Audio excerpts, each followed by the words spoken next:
C'est bon. Ok, bonjour Stéphane Soluteil, donc nous sommes ici au salon du trading de septembre 2012. Déjà dans un premier temps, je vais te laisser revenir sur ce qu'on avait vu la dernière fois lors de l'interview que j'avais pu faire sur Vidéo Bourse. Donc comment va la SICAV Reactor 7, quelles sont les performances et comment évoluent tes différents projets dont on avait parlé la dernière fois. Bonjour à tous, bonjour Fabien. Eh bien, au niveau de la SICAV Reactor 7, elle va pas mal, donc on reste bien sûr positif. Alors on n'a pas pris la hausse du marché parce que je n'y croyais pas trop. Par contre actuellement on a pris un pari un petit peu audacieux. On verra dans les semaines et les mois qui viennent si ça paye. J'ai décidé volontairement d'être un peu contrarien par rapport à l'ambiance du marché actuellement. Et donc on est repassé sur la SICAV quasiment à 70% short sur 3550 de niveau de CAC 40. Donc l'idée en fait c'est de viser un petit trou d'air avant la fin de l'année, c'est-à-dire un retour sur 3300, 3250 et se remettre après dans le sens du marché parce que je pense que la fin de l'année sera plutôt positive.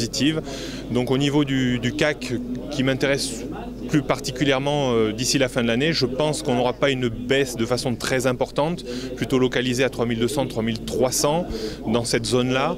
Et je ne pense pas non plus à une hausse très importante, 3600, 650 reste, je dirais, la borne haute que j'avais définie selon mes modèles que je vous ai exposés lors de la dernière interview. Ok, parfait. Alors un autre projet au-delà de la SICAV, c'est le site Technibourse, c'est également le fait que tu écrives des livres. Simplement un petit point par rapport à ces projets. Bien, donc ça fait un an que le livre sur le scalping est sorti. C'est un livre qui a bien fonctionné puisqu'on est à peu près déjà à un peu moins de 2000 exemplaires vendus. Donc pour un sujet qui est ultra précis comme le scalping, qui s'adresse à une population encore plus ciblée que les gens qui achèteraient un livre d'analyse technique un peu traditionnel, on est plutôt satisfait.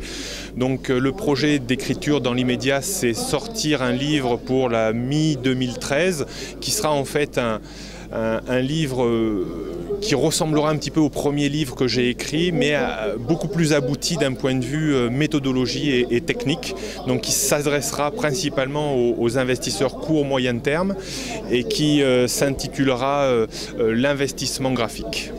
Ok, très bien. Alors, la dernière fois, ce dont tu nous avais parlé aussi, c'était de ton intérêt pour l'argent sous un certain niveau.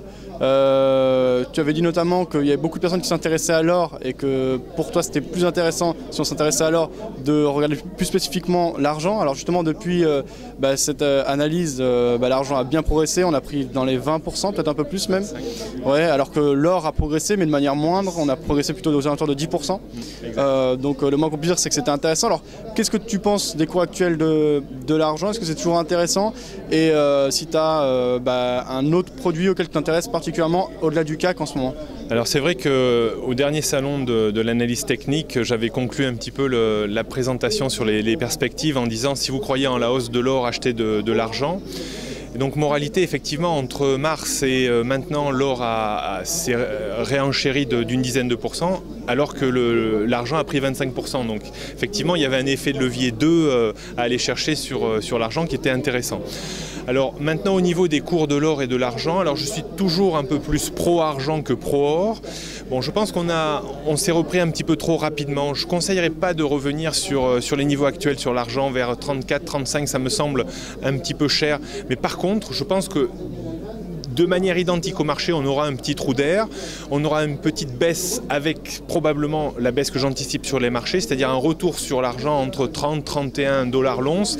Et là, je serais bien d'avis de réacheter de l'argent sur ce niveau-là, soit avec des produits financiers style CFD, ou directement, il y a une mine qui est toujours très intéressante, qui est Eclat Mining, qui, elle, par rapport au cours de l'argent, a fait un petit peu mieux, a pris 30-35%.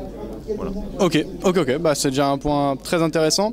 On vous retrouve toujours sur les mêmes projets, hein, donc SICAV Reactor 7. Donc au niveau des performances, vous êtes à combien actuellement? Là, on est à plus 4.